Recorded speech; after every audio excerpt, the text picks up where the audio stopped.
Hola, buenos días, ¿cómo están? Bienvenidos otra vez más a Datos e Información.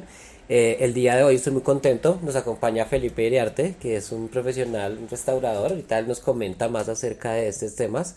Darles la bienvenida hoy. Hoy vamos a trabajar un tema muy bonito dentro de la gestión documental, un tema que es de gran ayuda para todos, es el tema de la parte de conservación, cómo conservar, cómo tener todos estos procesos de conservación que están establecidos. Acá para el caso colombiano tenemos varias normativa que está dentro de una ley, también tenemos unos acuerdos, pero ya más adelante vamos a hablar. Por el momento, hola Felipe, ¿cómo Hola, estás? ¿qué más? Bienvenido aquí a este espacio. Muchas gracias por venir y pues lo que queremos hacer es pues dejarles a nuestros espectadores pues una idea básica de lo que tiene que ver el tema de conservación, de cómo aplicar e implementar todo lo que establece la ley 594 en el capítulo de conservación, cómo esa está también ahora inmerso dentro del acuerdo 001 del 2014. El próximo video vamos a hablar del acuerdo 001 del 2014, del 2024, discúlpenme. Y qué se debe hacer si yo estoy en un archivo en un municipio, qué debo tener en cuenta, o bueno, en una entidad pública, o qué debo tener en cuenta, qué es lo mínimo que yo debo tener en cuenta para este tipo de cosas. Entonces, cuéntanos, primero que todo, ¿qué se necesita para uno trabajar en lo que tú trabajas de conservación?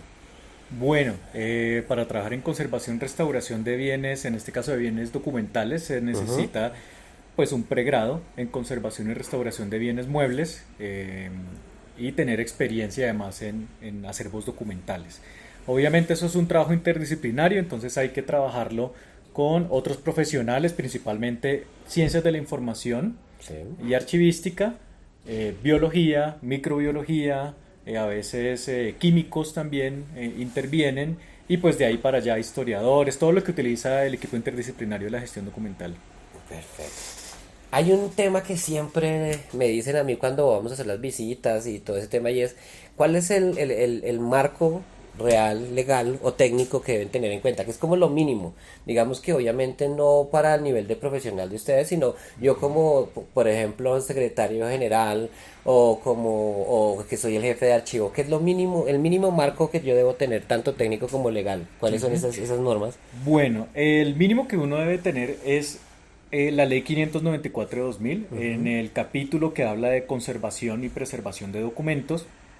Y teníamos además unos acuerdos que iban desde el año 2000 hasta el año 2021, fue el último acuerdo de conservación que salió. Pero todos estos pues fueron, como ya Sí, lo decías, fueron condensados y además derogados sí. por el Acuerdo 01 de 2024. Pero digamos que si uno entre toda la normativa existente tuviera que coger algo muy básico, sería coger el Acuerdo 01 de 2024 y la Ley 594 de 2000. Ok, bien. Eso, muy interesante que tengamos en cuenta eso. Resulta que lo que estábamos hablando del acuerdo 01 pues trajo todas estas normas, las compiló y ahora pues están en uno solo. Entonces, todos estos temas de conservación les recomiendo que entren al acuerdo, revisen el acuerdo, buscan ahí por la palabrita y ahí empiezan a tener pues todos estos temas. ¿Qué es la conservación documental?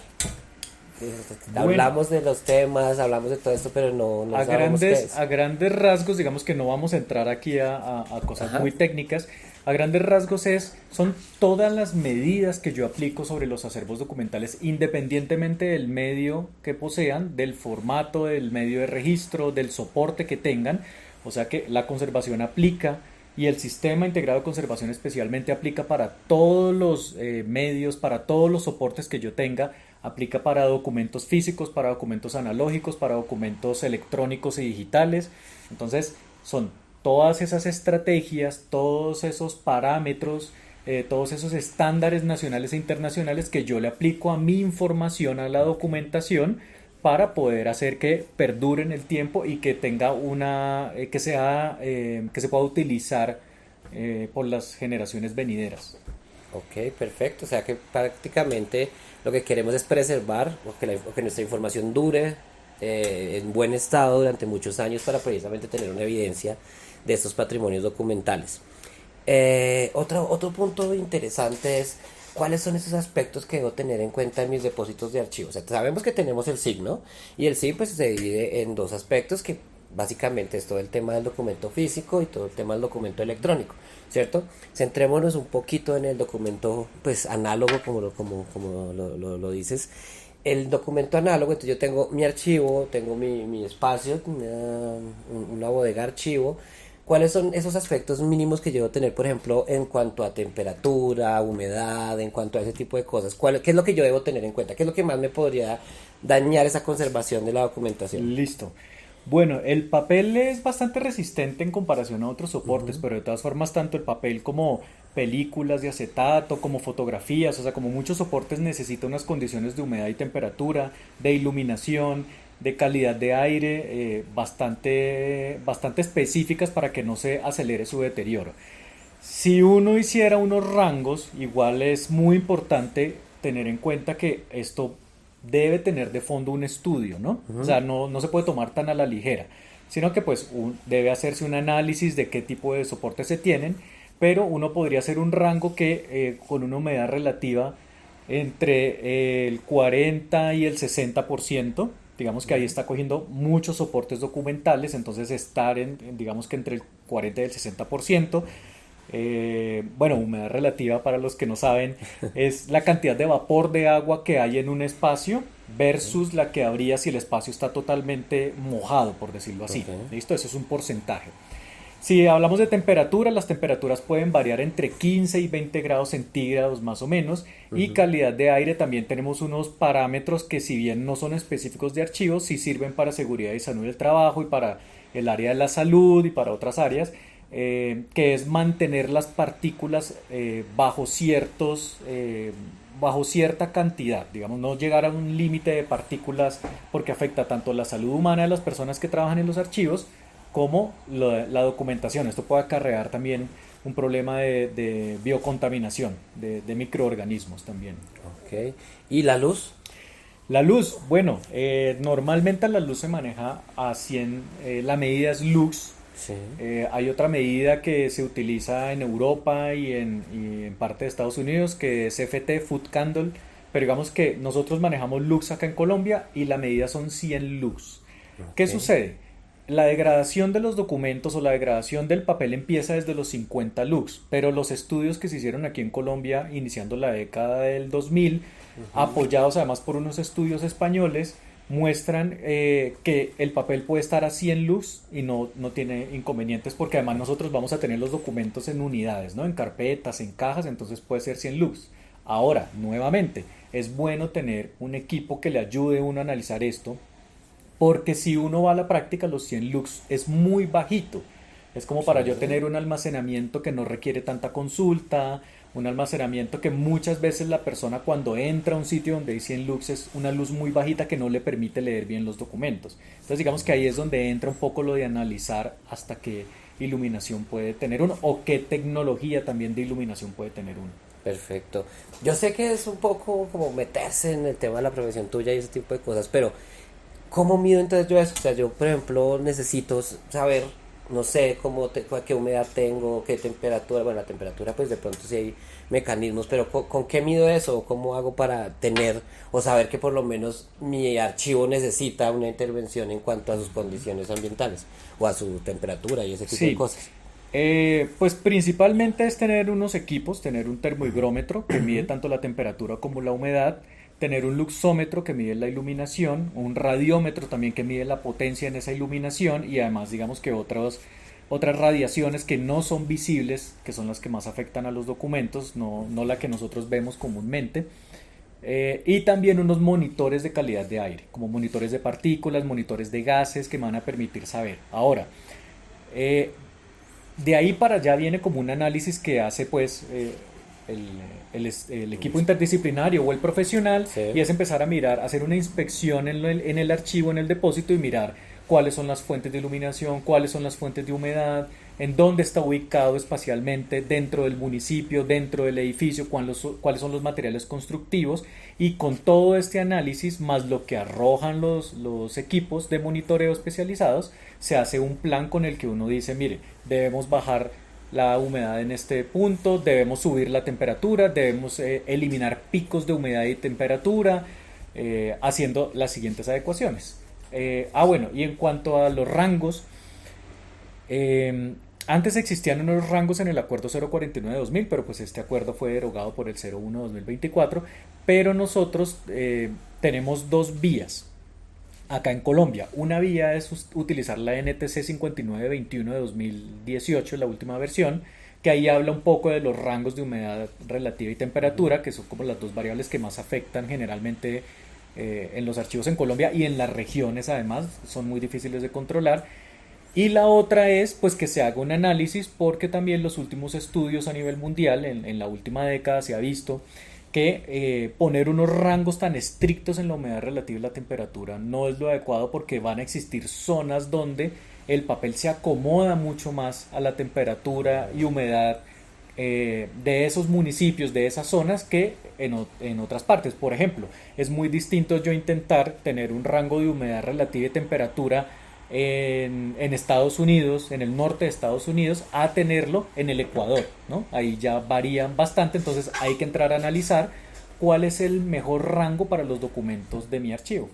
Súper interesante este tema, no lo tenían previsto que tuviera como tantas variables y tantas temáticas. Bueno, de todas maneras nosotros sabemos que no solo los riesgos por las condiciones de las bodegas de archivo de temperatura, de humedad, del nivel de particulación, puede afectarnos la documentación. Entonces también existen otros factores que son los riesgos mecánicos y los riesgos biológicos, ¿sí?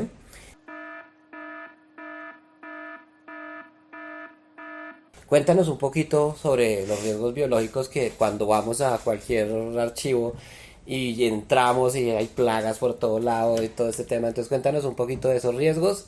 Obviamente todo lo que nosotros hablamos acá tiene que estar supervisado por un grupo de profesionales para que puedan de todas maneras darles a ustedes la línea como es, pero sin embargo aquí en este video lo traemos para que ustedes sepan y se enteren cómo funciona eso. Entonces cuéntame, ¿qué pasa con los bichitos? ¿Qué pasa? Bueno, cuando hablamos de deterioro biológico estamos hablando de alteraciones que sufre el soporte documental por la colonización de algún ser vivo. Sí. ¿Listo? Y aquí hay algo importante, y es que muchas veces la gente asocia eso, lo asocia, por ejemplo, con los roedores, con ratones, con ratas, con zarigüeyas, cosas por el estilo, pero es que hay dos grandes grupos que son los macroorganismos y los microorganismos. Sí.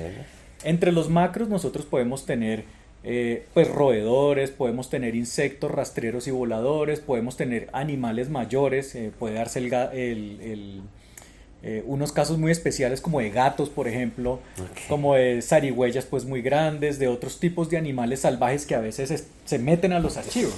La zarigüeya es lo que conocemos en unas partes de Colombia como las chuchas. Como las chuchas, faras, Exacto. no sé qué otros nombres les tengan. Sí. Sí. Entonces, esos son como los macro. ¿Y por qué a grandes rasgos? Voy a generalizar acá, pero ¿por qué se les dicen macros? Porque uno los puede ver a simple vista y puede identificarlos a simple vista. Y están los microorganismos, que muchas veces son más dañinos porque son más difíciles de identificar. Son los que nosotros a simple vista, y nuevamente simplificando la cosa, no los podemos ver. Entonces, los hongos, las bacterias, los virus también pueden estar en los archivos bajo ciertas condiciones, de pronto de humedad relativa alta, de una falta de mantenimiento del depósito. Entonces podemos ver hongos, bacterias y virus. Ahí, por ejemplo, muchas veces la gente no lo asocia, pero los virus es otro de los factores en los archivos, porque sucedió con el COVID. Muchas veces la gente no caía en cuenta, pero el virus alcanzaba a quedar sobre las superficies, y cuando alguien tocaba la superficie, pues obviamente el ADN humano completaba la cadena del virus y entonces afecta. Muchas veces los virus, pues yo diría que todas las veces, los virus no afectan los documentos, afectan a las personas Sí. que manipulan los documentos. Entonces, la idea es hacer estudios. Obviamente hay unos indicadores cuando uno llega a un archivo y uno nota que hay mucha humedad, que hay de pronto algunas manchas que pueden corresponder pues a microorganismos, pueden ser unas manchas grises, ocres, digamos que toda la tonalidad de los cafés, negras, y además muchas veces sobre la documentación empiezan a haber unas deformaciones, un poco como el moho del pan, siempre explico yo. Ahí debe entrar uno a hacer unos estudios biológicos, microbiológicos, como para empezar uno a tomar unas medidas de desinfección sobre la documentación. Uy, súper interesante este tema. Nosotros tenemos una serie, una sección, perdón, en estos blogs que se llama Rompiendo Mitos. Entonces nos vamos con nuestra serie de Rompiendo Mitos.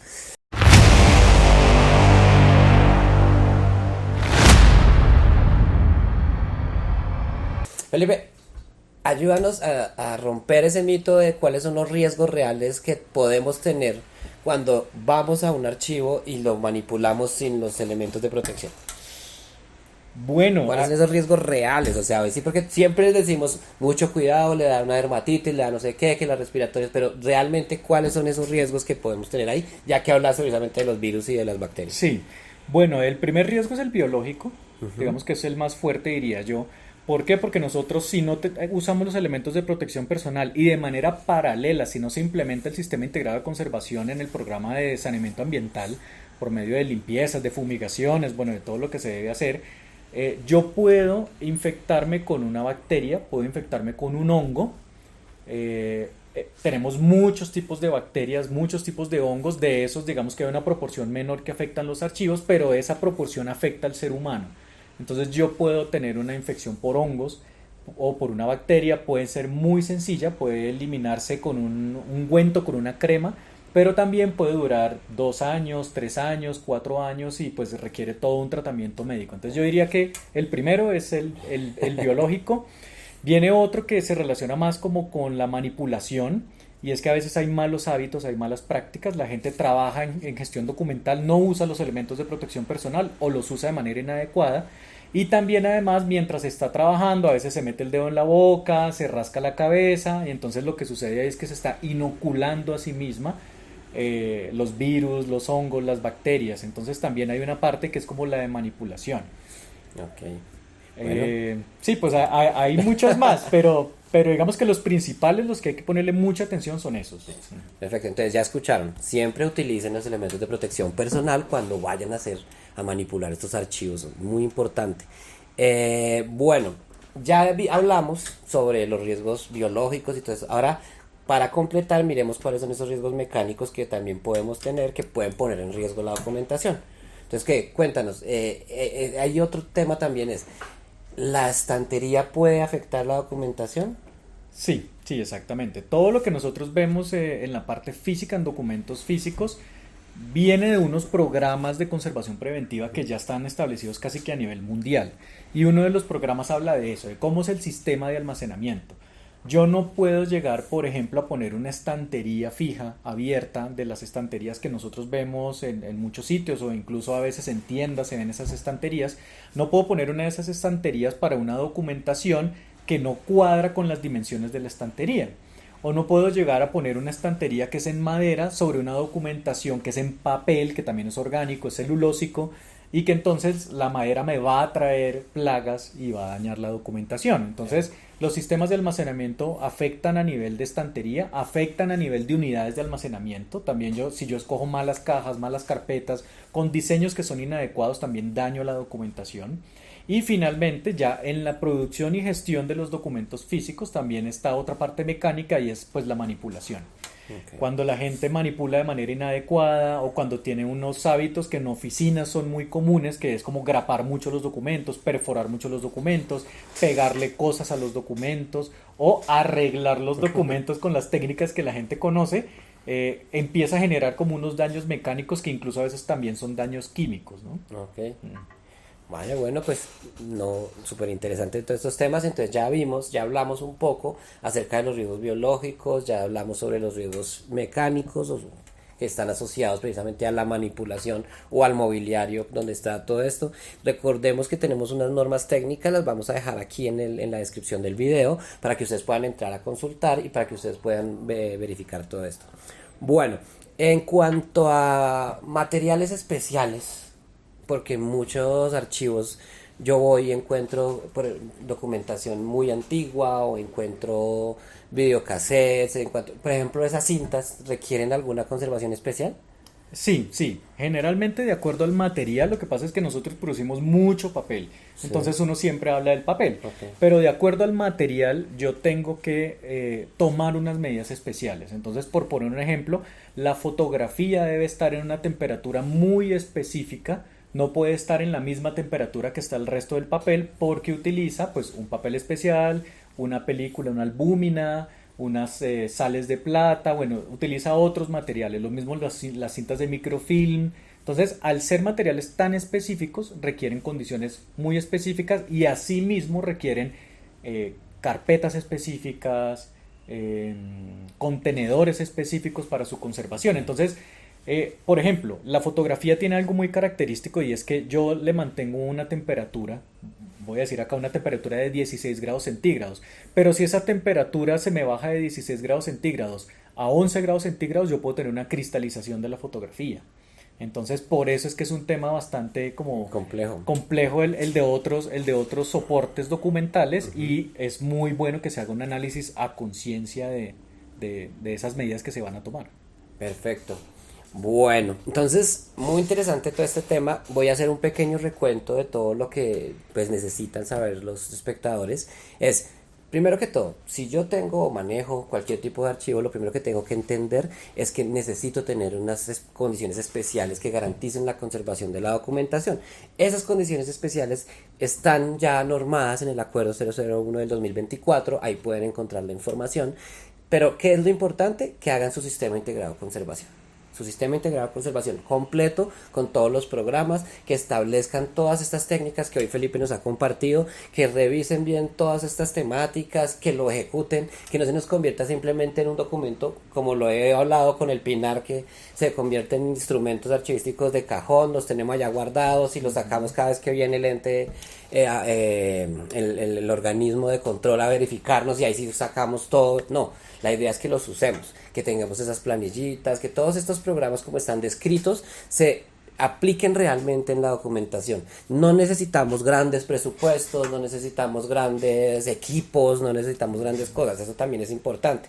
Simplemente ajustémonos a la norma y trabajemos con eso. ¿Cuánto pueden costar, por ejemplo, los equipos? En el mercado podemos encontrar aproximadamente... Hay de muchos precios, o sea, no necesariamente tiene que ser el equipo más profesional del mundo. Yo puedo con un equipo básico hacer las mediciones. O sea, digamos que la magia está es en tener la información y en procesar la información, más que en el equipo. Exactamente, entonces miren, pueden estar los equipos, pueden tener, lo importante siempre es se asesoren bien de una persona especializada en este tema, como lo decía Felipe, es un equipo interdisciplinar que requiere precisamente que hagamos todos estos trámites y todos estos programas, que los ejecutemos de manera adecuada. Nos despedimos ya, sin antes darles las gracias por haber estado aquí con nosotros. Cualquier información, cualquier cosa que necesiten de pronto aclarar, aquí les dejamos abajo en la descripción del video nuestras redes sociales para que ustedes nos puedan contactar. Les recomiendo a Felipe como uno de los profesionales más reconocidos del país en ese tema y pues hasta luego, que estén muy bien. Hasta luego, que estén bien.